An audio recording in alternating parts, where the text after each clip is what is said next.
Alright folks, it's been a while, so I thought I'd give you an update. What's it been? 1, 2, 3, 3 weeks. Not that long really. So how have I done since the last update on the 23rd? So I've beaten my 3 benchmarks by the looks of it.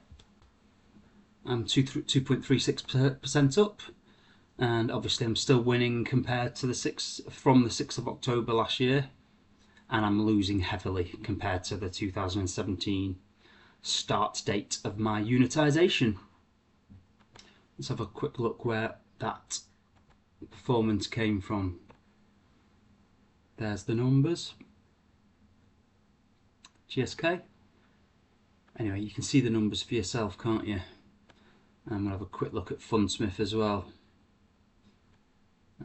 Just Novo Nordisk and Texas Instruments seem to be the outperformers there.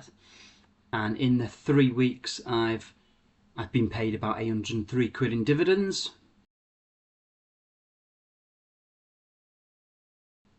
And what's happened? Oh yeah, so the hint to JGGI thing happened a few days after the last update.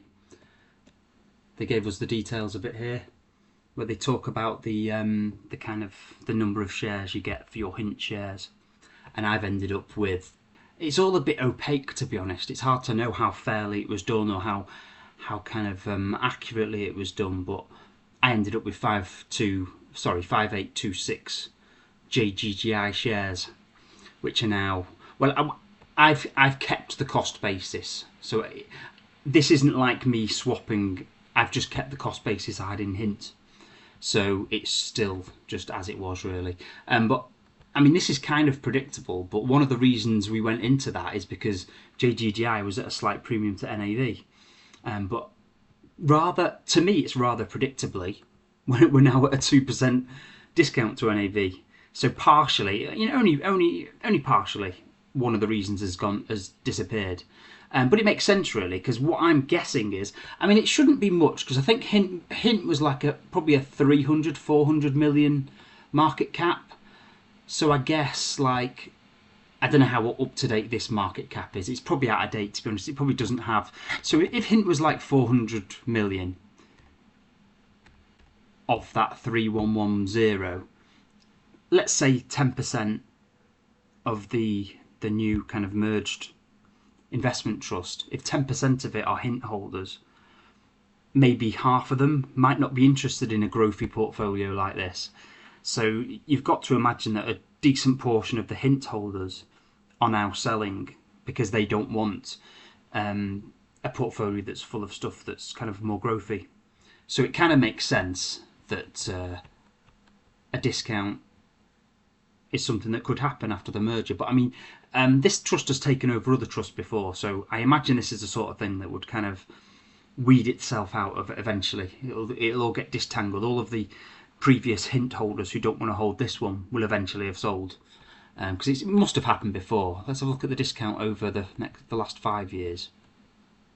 I mean, that was just the drop in the markets in general, wasn't it? So it hasn't really been at discount.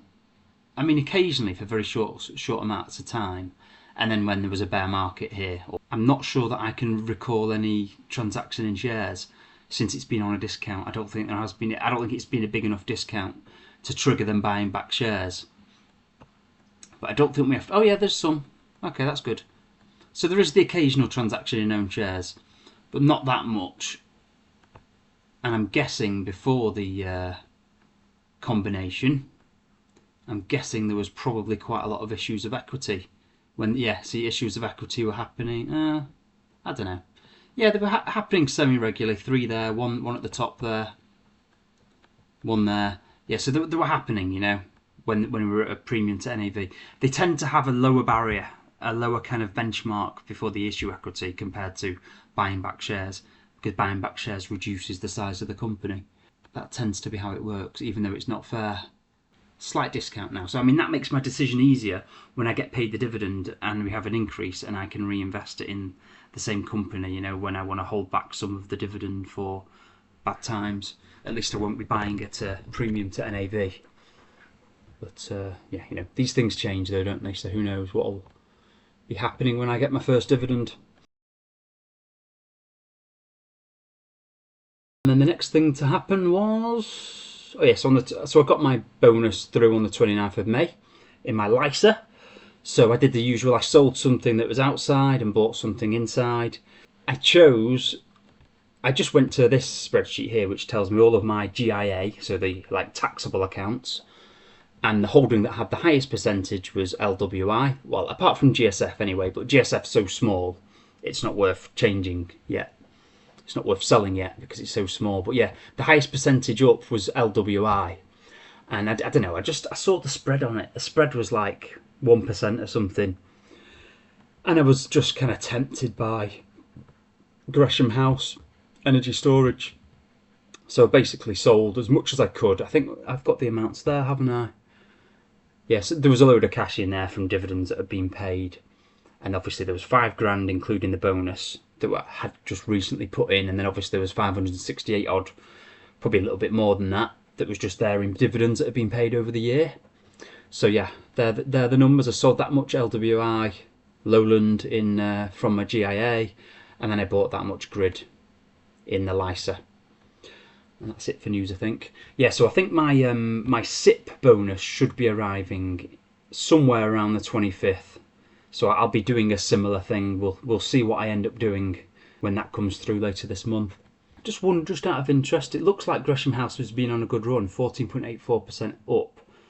I only got 8.59% of those, but I'm guessing that has so far been a good choice because I don't think Lowland has been up by that much. Yeah, so for once, it's short term, for once it's been a good decision because Lowland's only up 1.78%.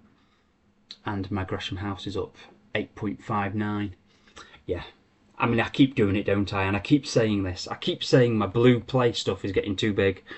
But then I keep going against what I said in the previous video. And I keep putting more and more into it. I just keep getting tempted by these big discounts to NAV. Because Gresham's, I mean, it's still at a 32% discount after that 14% rise since the last video. Or the last update. It wasn't the last video, was it? But yeah, Ghost Street Energy's not done well. It's gone to a bigger discount. And I think that was the only move I made. Yeah, looks like it. I'll leave it there, I guess, and I'll see you next time. Bye-bye.